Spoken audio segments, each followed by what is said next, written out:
Super 6 కార్యక్రమంలో భాగంగా 25-26లో ప్రవేశపెట్టిన తల్లికి వందనం పథకం క్రింద ప్రతి విద్యార్థికి సంవత్సరానికి 15,000 రూపాయల చొప్పున అందజేసి 67.27 లక్షల మంది విద్యార్థులకు లాభం చేకూర్చడం జరిగింది. పరిపాలనా పారదర్శకతను, మెగా పేరెంట్ టీచర్ సమావేశాలు, పాఠశాల స్టార్ రేటింగ్ వ్యవస్థ, సమాజ భాగస్వామ్యం ద్వారా బలోపేతం చేశాం. అనేక సంవత్సరాలుగా వేలాది ఉపాధ్యాయ పోస్టులు ఖాళీగా ఉండేవి. మెగా డిఎస్సి 25 ద్వారా నోటిఫై చేసిన 16,347 పోస్టుల్లో 15,941 ఉపాధ్యాయ పోస్టులను విజయవంతంగా భర్తీ చేశాం.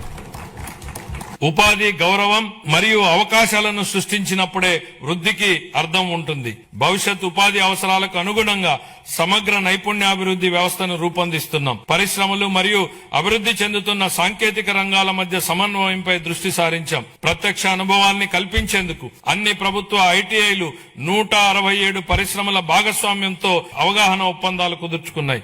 ఈ ఆర్థిక సంవత్సరంలో 9,188 మంది శిక్షణార్థులు పరిశ్రమల్లో ప్రత్యక్ష శిక్షణ పొందగా ప్రభుత్వ ఐటీఐ విద్యార్థుల్లో 98% మందికి నియామకాలు లేదా అప్రెంటిస్ అవకాశాలు పొందారు. 26-27 ఆర్థిక సంవత్సరానికి నేను ఈ క్రింది విధంగా కేటాయింపులను ప్రతిపాదిస్తున్నాను. పాఠశాల విద్యాశాఖకు 32,308 కోట్ల రూపాయలు.